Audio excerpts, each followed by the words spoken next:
तो सुनिए, तो आप मुझे बोलने नहीं देंगे। आप मैं स्पष्ट करता हूं। माननीय मंत्री जी प्लीज। मैं जब जम्मू एंड कश्मीर बोलता हूं, माननीय सदस्य, इसलिए एग्रेसिव हूं कि जम्मू एंड कश्मीर के पीएको को आप भारत का हिस्सा नहीं मानते हो क्या? एग्रेसिव ना हो, जान दे देंगे इसके लिए। क्या बात कर रहे हो आप? एग्रेसिव होने की क्या बात कर रहे हो? जान दे देंगे इसके लिए।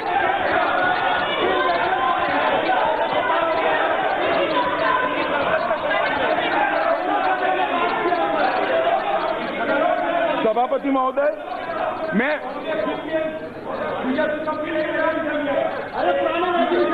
अधीर रंजन बैठ जाओ भाई, बैठ जाओ। माननीय सर प्लीज। सभापति महोदय, माननीय प्लीज प्लीज, आपको मैंने इजाजत नहीं दी है, प्लीज बैठ जाइए। माननीय गृह मंत्री जी के अलावा कोई सदस्य नहीं बोलेगा। महोदय, मैं ये बात रिकॉर्ड पर रखना चाहता हूं कि जब मैं सदन में जब जम्मू एंड कश्मीर राज्य बोला हूं, तब पाक ऑक्यूपाई कश्मीर और अक्साई चीन दोनों इसका हिस्सा है, ये बात को और हमारे संविधान ने जम्मू कश्मीर की जो सीमाएं तय करी है और जम्मू कश्मीर के संविधान ने जम्मू कश्मीर की जो सीमाएं तय की है, उसके अंदर पाक ऑक्यूपाई कश्मीर और अक्साई चीन दोनों समाहित। बालू जी, I think we are in a state of undeclared emergency. Probably. Because my friend, why are you in a hurry? Don't be in a hurry. Because you were in a hurry, the cart is before the horse. Your Home Minister tried to put the horse before the horse. That's not correct. Don't be in a hurry. That is why my friend, who is a member of Parliament of Lok Sabha, Farooq Abdullah, I don't know where he is, whether he is in house arrest or arrested. Mr. Omar Abdullah and another chief minister, former chief minister Mehbooba, both were, we don't know where they are. First of all, sir,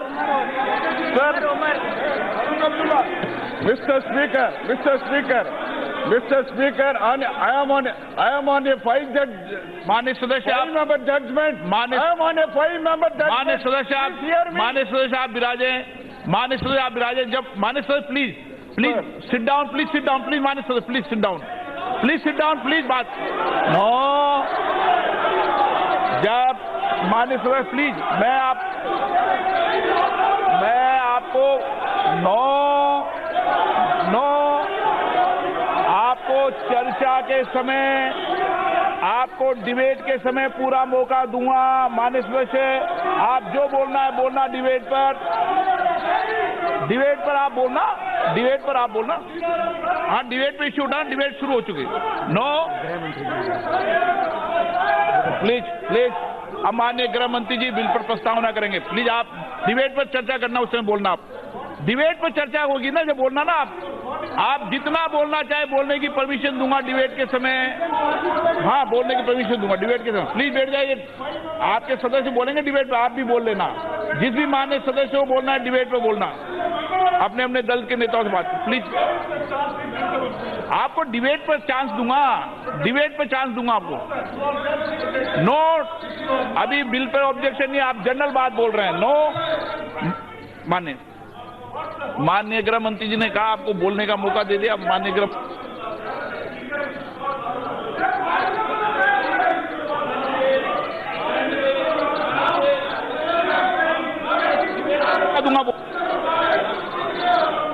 माननीय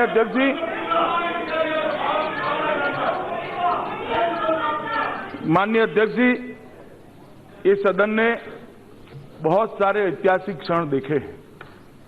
इस सदन के समय पर के सभासदों के निर्णय के द्वारा देश के इतिहास में बहुत नए अध्याय कई बार जुड़े हैं। मैं आज बड़े गर्व के साथ कहना चाहता हूं कि आज दोनों ये प्रस्ताव और ये बिल भारत के इतिहास में स्वर्णिम अक्षरों के साथ अंकित हुए। ये महान सदन जो अपनी प्रतिबद्धता – , ' कई बार व्यक्त कर चुका है। वो महान सदन, ये महान सदन आज फिर एक बार एक ऐसे प्रस्ताव और बिल पर विचार करने जा रहा है, वो आने वाली सदियों तक जम्मू और कश्मीर को भारत के साथ जोड़कर रखने वाला है। माननीय अध्यक्ष जी, पूरी चर्चा का तो मैं बाद में जवाब दूंगा। काफी सारे सदस्यों के मन में ये चीजें पड़ी हैं कि ये जो प्रस्ताव, संकल्प और बिल मैं लेकर आया हूं, उसकी कानूनी वैधता क्या है, संवैधानिक पोजीशन क्या है। तो मैं सबसे पहले सभी सभासद इस पर पूरी जानकारी के साथ चर्चा में हिस्सा ले सके, इसलिए इसकी कानूनी और संवैधानिक स्थिति को स्पष्ट करना चाहता हूं।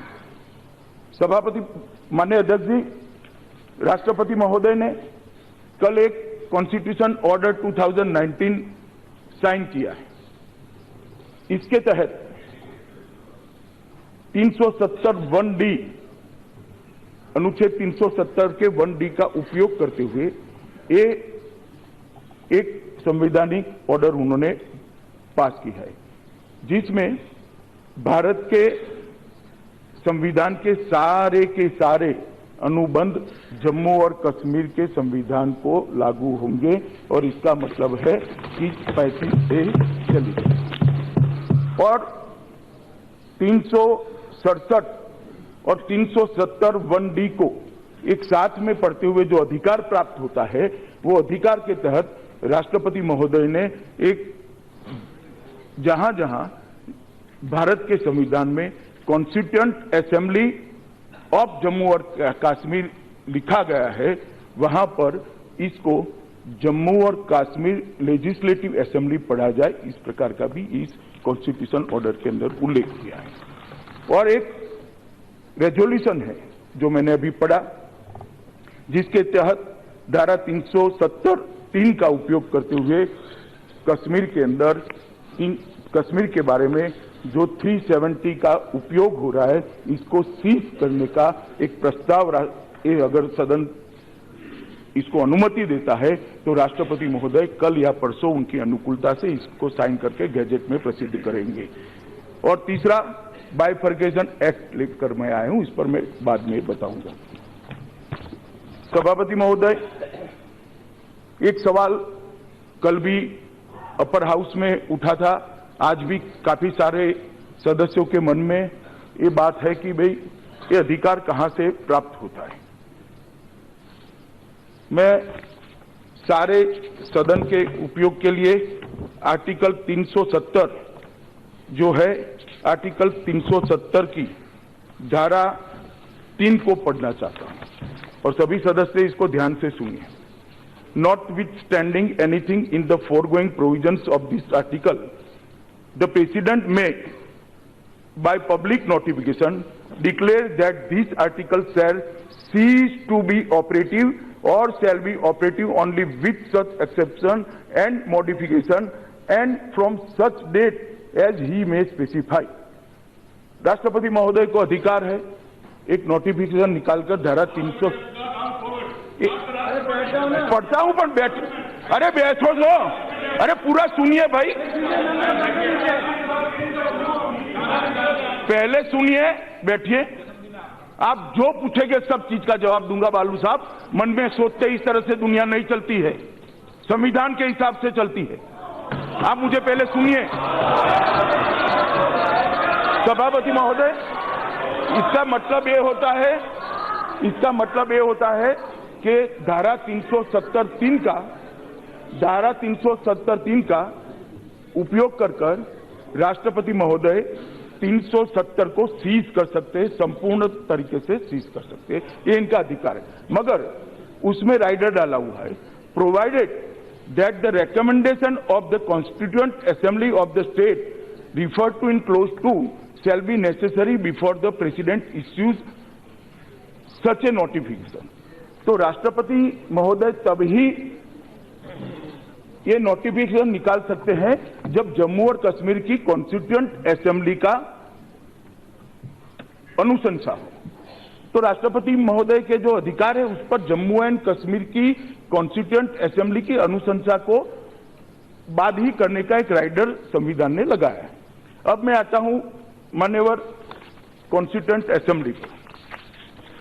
मैंने जो पहले उल्लेख किया कॉन्स्टिट्यूशन ऑर्डर 2019 निकाला है, इसमें राष्ट्रपति महोदय ने 367 रेड विथ 371D इसका अधिकार का उपयोग कर constituent assembly means legislative assembly Jammu और कश्मीर ये शब्द प्रयोग किया है। तो अब ये अधिकार आता है जम्मू और कश्मीर लेजिस्लेटिव असेंबली के अंदर कि वो राष्ट्रपति महोदय को अनुशंसा करे कि आप ये अधिकार का उपयोग कर सकते हो।